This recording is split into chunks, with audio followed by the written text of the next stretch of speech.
I have always wondered why I am so straightforward, meticulous, and a rule follower. What is it? Heredity, environment, or both? But I'm sure my name, Chauncey K. Prendergast, has something to do with it. It may have been hereditary, as both my parents and both grandparents were conservative and unusually fussy. However, since everything the six of them taught me was also conservative, precise, obsessive-compulsive, or conformist, it could certainly be due to the environment. It took a lot of time and unusual experiences before I answered this question satisfactorily. Since my family is rich, in addition to being straightforward, rule-following, and meticulous, I have always attended exclusive private schools where most of the students were similar to me, although not to the same degree. We all wore coats and ties all year, and in warm weather, shorts with creases. At school, I stood out only because of my size. By the 11th grade of high school, actually, college preparatory, my height was 1.96 m, and my weight was 104 kilograms, my adult height and weight. I've never played sports. The only time I ever sweated was when I was playing as a forward in basketball, or as a third winger on the offensive line, or as they call it, a big ass in football, or when I was doing weightlifting to prepare for those sports, always in ironed uniform or workout clothes. I went to Princeton and always wore tailored pants and designer shirts. My hair was always perfectly styled. He never drank beer, only fancy cocktails, and even those in moderation, and was a staunch supporter of the Code of Honor. I only dated women who were as close to meticulous as I was, maybe even OCD, obsessive-compulsive personality disorder. I took courses that prepared me for life as a proper corporate executive enjoying a good existence in New York City with 2.4 average children and a nanny. I met my future wife, Anastasia Carnegie, when we were both undergraduates at Princeton.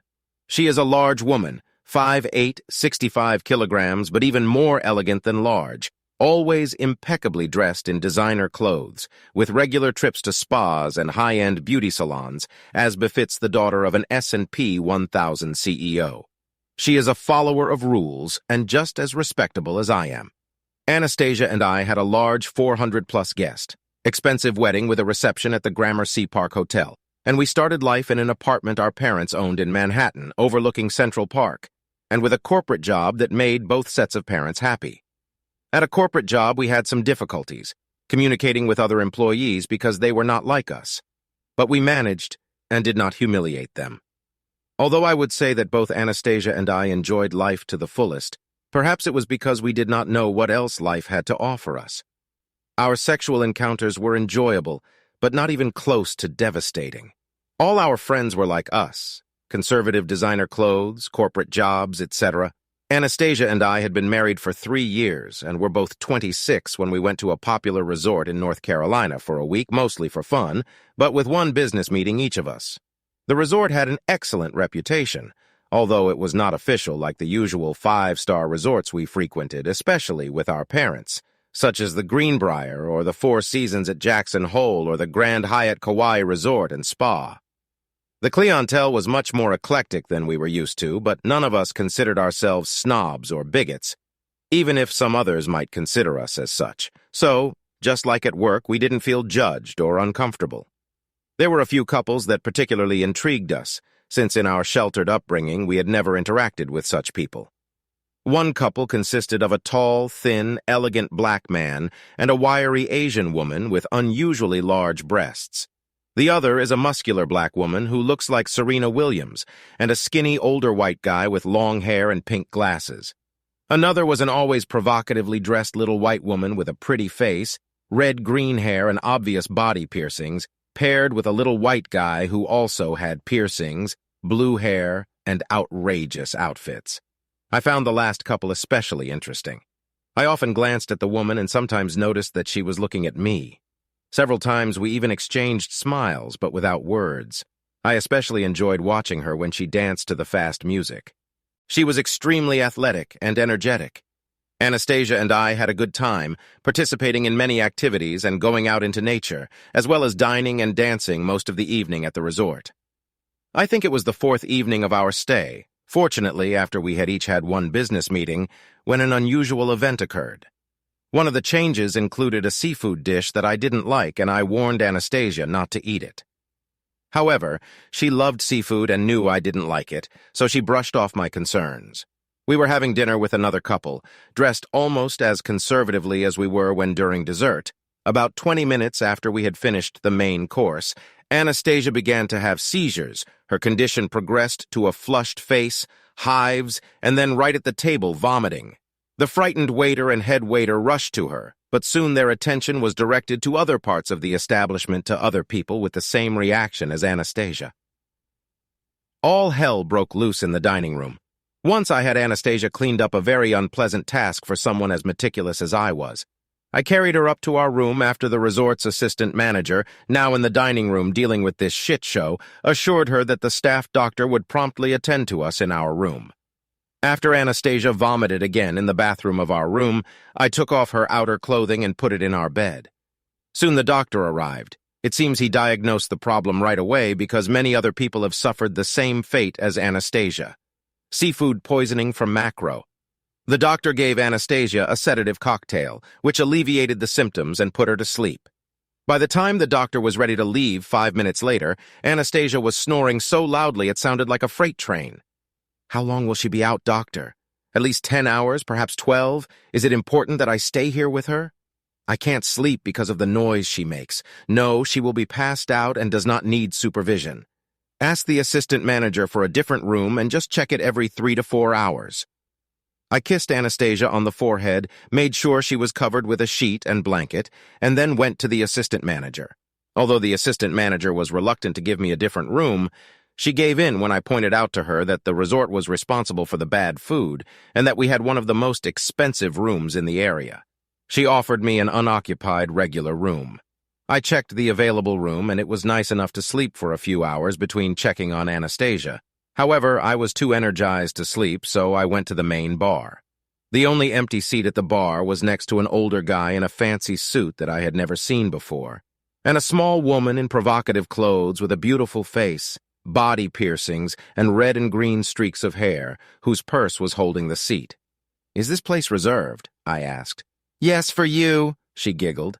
I sat next to her and ordered to Moscow Mule. The little woman looked at me. "Isn't it your wife who started this shit show in the dining room?" she asked with a grin. "I'm afraid so," I replied. "Then you'll probably run out of your room like I did because my husband is completely out of it after the doctor's visit and won't wake up for another 12 hours or so. Does he snore as loudly as my wife?" "Of course he snores. I can't imagine how I can sleep with such noise.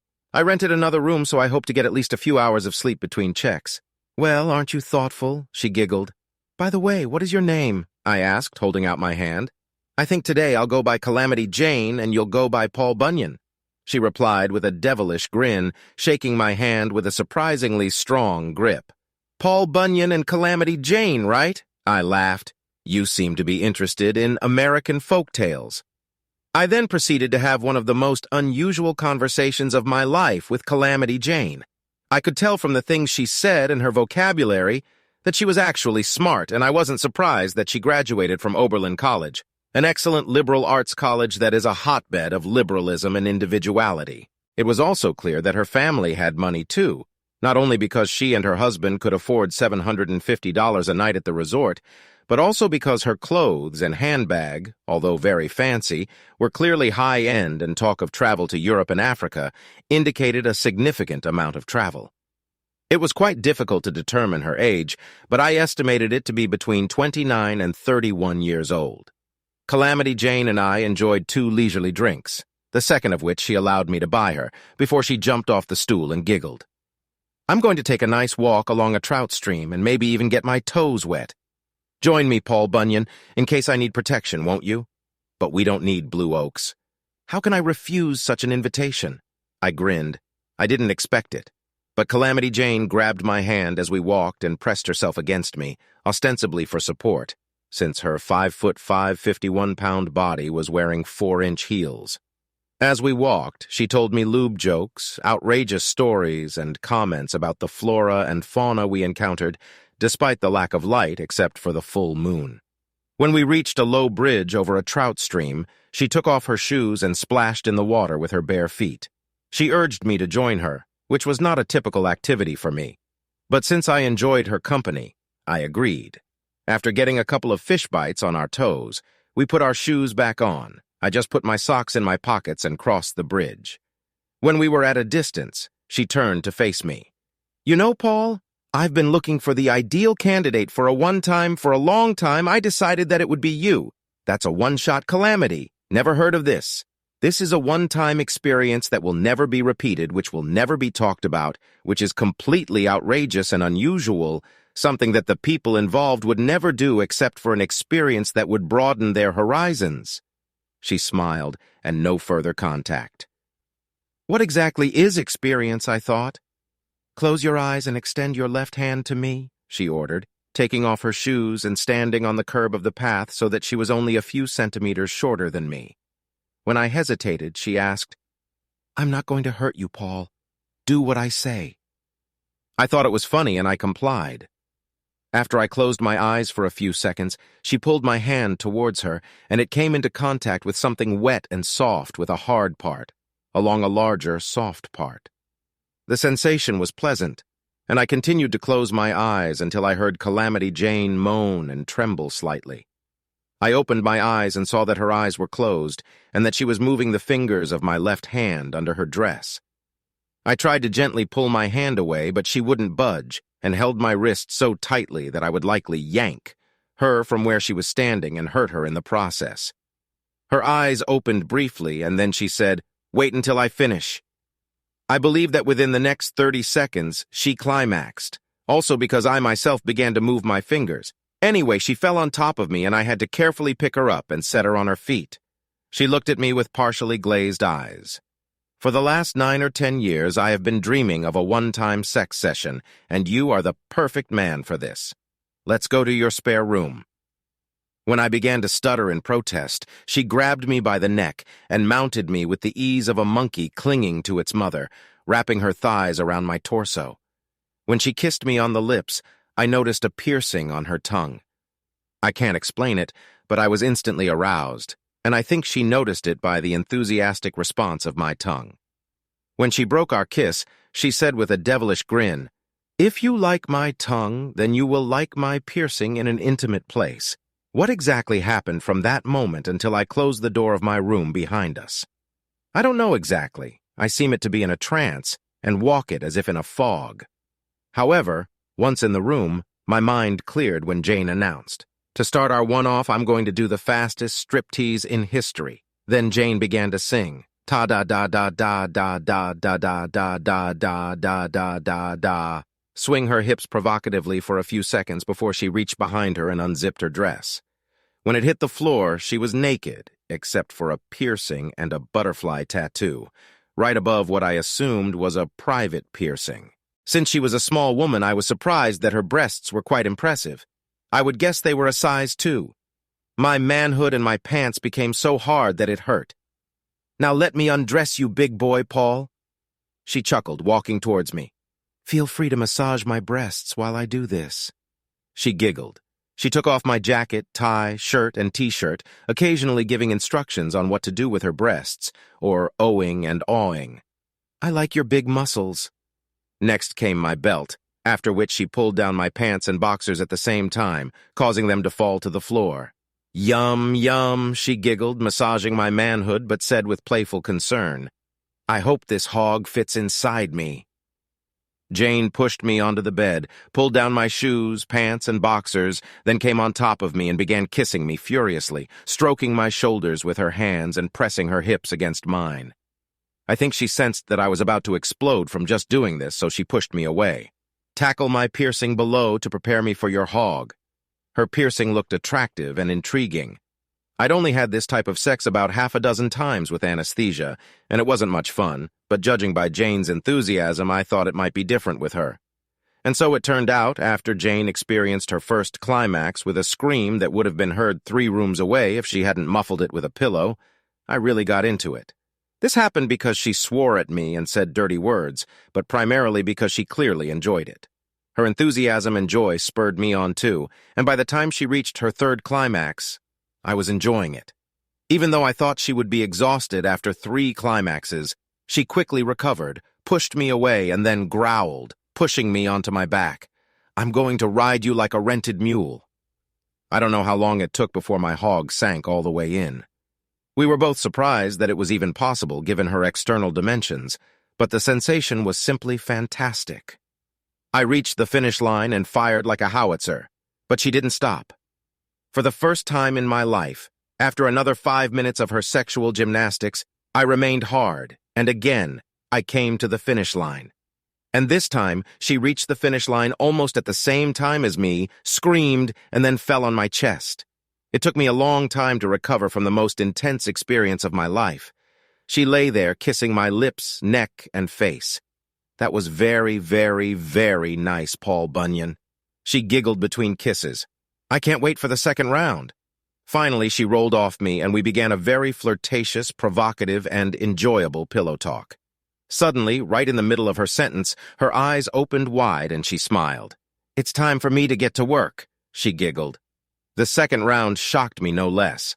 I lost count of her climaxes and marveled at her ingenuity. And when I came to my release, I experienced feelings of delight that are difficult to describe. After we came to our senses, we crawled under the covers for the first time and quickly fell asleep. I don't know how long I passed out, but I woke up to Jane shaking me. "I woke up, sleepyhead. It's time to visit our spouses." She must have had an internal alarm clock because it had been almost exactly 4 hours since I met her at the bar. We quickly got dressed, and after she kissed me passionately just before leaving the room, she said, "You better be back here in 15 to 20 minutes. I'm not done with you yet, and I wouldn't want to look for you. Since it's a one-shot, I want to get the most out of it that I can." I checked anesthesia. She was in the exact same position I had left her in 4 hours ago, making the exact same loud train noises. She almost never snores, so the food poisoning and the sleep-inducing, symptom-relieving cocktail her doctor gave her must have affected her, causing the muscles in the roof of her mouth, tongue, and throat to relax so much that they partially blocked her airway and vibrated. I made sure she was properly covered, kissed her forehead again, and left. As I walked out the door, I obviously felt a pang of guilt and had a fleeting thought of not returning to my nest, but the pleasure chemicals coursing through my brain soon overcame my hesitation, and I returned. Calamity. Jane returned to our little nest almost at the same time as I did. "As a wife?" she asked. "Sleeps like a baby making loud train noises," I answered. "One thing with my husband," she giggled. Then she pulled out a silicone object from behind her back. "This will give us even more pleasure, Paul." She giggled again. Why not, I thought. Today there are many firsts. We need to take a shower before we continue our activities.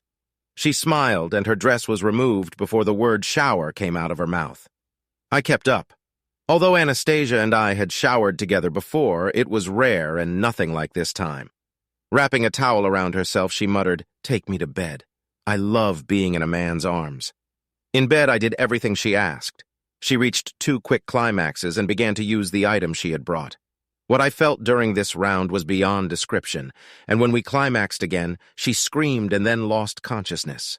She collapsed on the bed, temporarily came to her senses, and muttered, "I hate you for frying every nerve ending in my body." Then she kissed me passionately and buried her face in my chest. After a few seconds, we both passed out and fell asleep. In addition to being the most multi-orgasmic woman on the planet, Calamity Jane must have had the best internal clock because 3 hours later she was shaking me awake. "It's time to check on the spouses again," kissing me. We both need to brush our teeth before we go back." She giggled before we repeated the same procedure as the first time. And again, Anastasia lay in exactly the same position and snored in exactly the same way. I brushed my teeth, felt another fleeting sense of guilt until the dopamine in my brain washed it away, and soon returned to Calamity Jane. Returning to our nest for sex, we did it again. We looked into each other's eyes, and this time we had sex with less aggressiveness than before, but with real meaning. When we reached the finish line almost simultaneously, we both moaned for a good 10 minutes before the feeling of final euphoria wore off. As we were about to go back to sleep, Jane gave my vanity a great boost when gently stroking me, she whispered, "You're the biggest dude in every way I've ever been with. I love all your muscles. It's a pity that this is a one-time thing," and after another kiss, she fell asleep in my arms. This time, we woke up at the same time. Our spouses slept a little over 10 hours.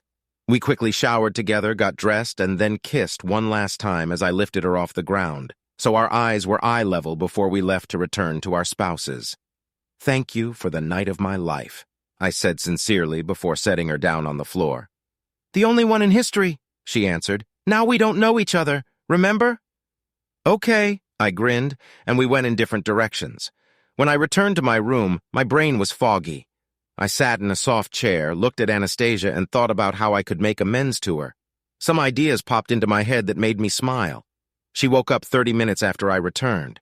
I held her close to me, then carried her into the bathroom, undressed us both, and we took a shower to get her clean and alert.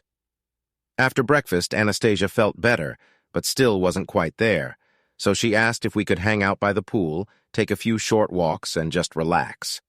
I happily agreed, as Calamity Jane had temporarily drained a lot of my vitality. After dinner, Anastasia was not ready to dance much.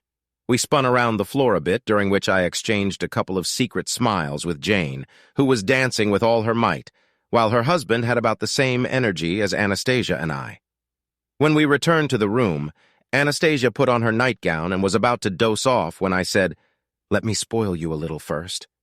I gave her a foot massage, which she really enjoyed, and then a back massage, which almost made her doze off. Then I turned her over onto her back and lowered myself down on her. She protested weakly, but since she passed out, she could not stop me. After 5 minutes, she no longer wanted to stop me and just muttered, "Yes, yes, yes." For the first time in my memory, I really enjoyed caressing and pleasuring her. And despite her discomfort, she was more grateful and enthusiastic than ever before. She both enjoyed it so much that I brought her to a second climax, which was so intense that she almost passed out. And then we continued. She was too tired to take an active part, but it was clear that she was having great fun. And when I exploded like a volcano, she too soared to the heights and again lost consciousness for a moment. It was our most amazing night of sex ever. When Anastasia and I returned to New York, I had a different outlook on life.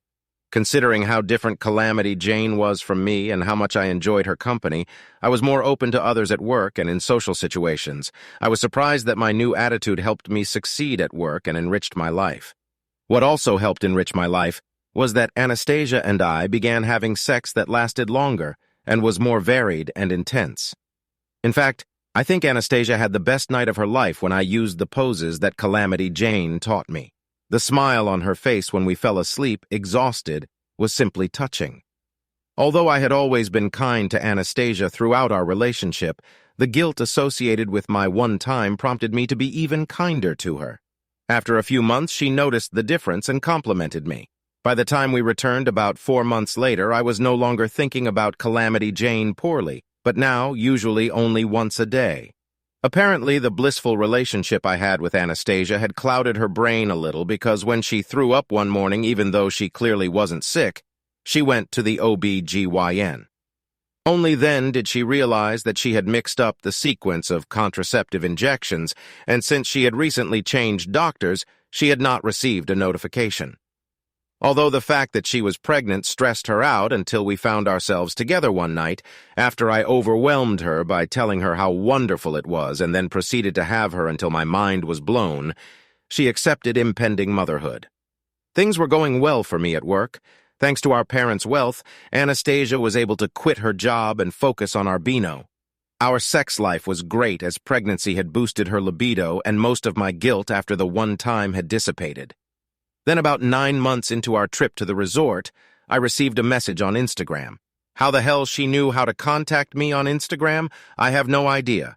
Probably from going through my wallet or phone, but Calamity Jane, or whatever her name was, texted me with a photo. In the photo, she, now with long brown hair which made her face even more beautiful, smiled while breastfeeding her baby girl, while her husband smiled in the background.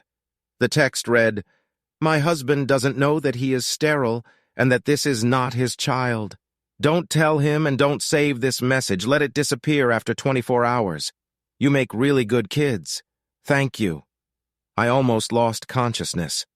For the first time in my life, I was nervous. I didn't know how the hell to deal with it. All my friends, especially Anastasia, asked it if something had happened it. Of course, I couldn't say, "Oh, I'm just trying to figure out how I feel about the fact that the woman I had a one-off with 9 months ago just had a baby with me." I tried to reply on Instagram to find out Jane's real name, but the account was deleted less than 24 hours after I received the message. Finally, one Saturday afternoon, while Anastasia was visiting her parents getting ready for her baby shower after an intense weightlifting workout, I had a meeting with myself. I told myself to be brave that Jane wasn't asking me for anything, just telling me something I really needed to know, that I'm going to dedicate everything I have to Anastasia and the children she and I will have, and that I just have to move on. And I successfully moved on. Anastasia and I's little girl, whom we named Carol, no more fancy names in our family, was happy. My relationship with Anastasia was wonderful on every level. She was pregnant with our second girl. We moved to the suburbs and enjoyed life there. My career went on as usual, and I rarely thought about my one-time experience. As you understand, there always comes a but, and it comes. I was sitting in my office around 10:30 a.m. It had been about 29 months since I received the missing Instagram post from Calamity Jane when my secretary called me over the intercom. "Miss K. Jane has come to see you. She doesn't have an appointment." I didn't know any K. Jane, and was racking my brain trying to figure out who it could be when it dawned on me. "Oh, God, please no," was my silent cry. "Clark, are you still there?" asked my secretary. Now I was so not picky and not meticulous that I forced the employees who worked for me to call me by my middle name, Clark. Yeah, Stephanie. Sorry, I got distracted for a second. Please send her." Calamity Jane walked into my office with a big smile on her face. Although she still had piercings on her body, she looked even better with her long brunette hair than when I saw her at the resort now over 3 years ago. "How are you, Paul Bunyan?" She giggled, walking up to me as I sat at my desk, squeezing my bicep and kissing my cheek before sitting down in my chair. "Why so red?" she giggled. Maybe because I'm shocked to see you. We had a one-time. Remember, something you carefully explained to me was done so that it would never happen again, and no contact in the future." I replied in what I hoped was a stern voice, although frankly I was too scared to be strict. "Sorry about that," she replied, not looking sorry at all. "I needed a father as soon as I found out that my husband was infertile. I was at the resort during my fertile period, and I really liked your appearance and posture. I thought, why not? And then everything fell into place when we had that story with food poisoning. I realized that the gods were smiling at me. I think we had a great time. Great time. That's not the point," I stuttered, remembering that time. "Why are you here?" "Well," she cooed, then stood up from her chair, walked over to mine, spun me around a little, and then sat down on my lap. "I need another bambino. If I don't get pregnant soon, my husband will test himself and then find out that Susan is not his father. We can't allow this to happen, can we?" She giggled, and then stuck her tongue in my ear. "The middle of next week will be my most fertile period, and I will be in Boston. You have clients there. I'm sure you can arrange a business trip for Wednesday or Thursday. I need a second one-shot." Returning from Boston and 9 months later, confirmed by another fleeting Instagram post of Calamity Jane, breastfeeding her second little girl, I promised myself. As nice as 2 one-shots may be, I swear that 3 one-shots will not happen. Subscribe to our channel so that your second chaff doesn't cheat on you, and go ahead and listen to the next story. Because this story is nothing compared to the next one.